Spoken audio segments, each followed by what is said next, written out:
باللہ من الشیطان الرجیم، بسم اللہ الرحمن الرحیم۔ حضرت صالح علیہ الصلوۃ والسلام اللہ کے ایک بہترین پیغمبر اور میسنجر تھے، اور تبلیغ دین کرنے کے لیے اللہ نے انہیں اہل سمود کے درمیان مبعوث کیا۔ لیکن مسلسل تبلیغ کرتے کرتے اور جب اہل سمود ان کی باتوں پر اعتقاد نہیں کرتے، ان کی باتوں پر یقین نہیں کرتے تھے اور انہیں جھوٹا اور کاذب کہہ کے خطاب کرنے لگے، تو آخر میں انہوں نے یہ فیصلہ کیا کہ اہل سمود سے مناظرہ کیا جائے اور ان سے یہ فیصلہ کیا جائے کہ آیا تمہارا خدا مضبوط ہے یا ہمارا خدا مضبوط ہے۔ لہٰذا اہل سمود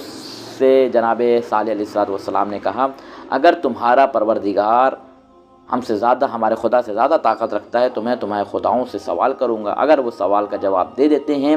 تو تم اپنے خدا کی پرستش کرتے رہنا اور میں اس جگہ کو چھوڑ کر چلا جاؤں گا۔ لہٰذا ایسے ہی ہوا، اور اگر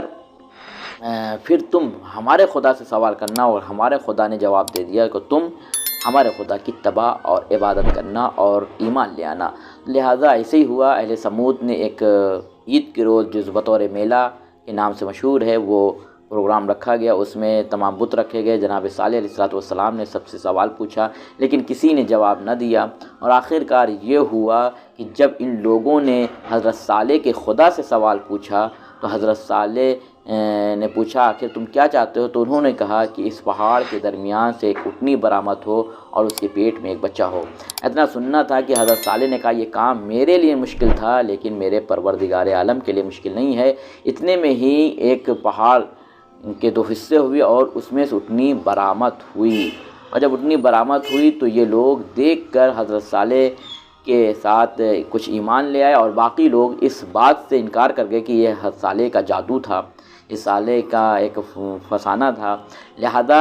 ان کی باتوں پر یقین نہیں کیا، اور ایک دن وہ آیا کہ انہوں نے حضرت صالح کی اونٹنی کو شہید کر دیا، اور اس کے بچے نے پروردگار عالم سے دعا کی کہ پروردگار جس طرح سے انہوں نے میری ماں کو ختم کیا ہے، پروردگار ان پر عذاب نازل کر، اور یہی ہوا۔ اور حضرت صالح کو وحی ہوئی کہ ان سے کہہ دو کہ اگر یہ توبہ استغفار کرتے ہیں تو اللہ انہیں معاف کر دے گا، اگر یہ توبہ نہیں کرتے تو ان کی بخشش نہیں ہے اور انہیں سخت عذاب میں مبتلا کر دیا جائے گا۔ حضرت صالح نے لوگوں کو بتا دیا، لوگوں نے توبہ اور استغفار نہیں کیا، اور آخر کار تیسرے دن جو ہے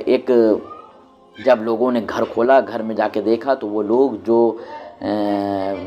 حضرت صالح کی باتوں کو نہیں مانتے تھے، انہیں جادو اور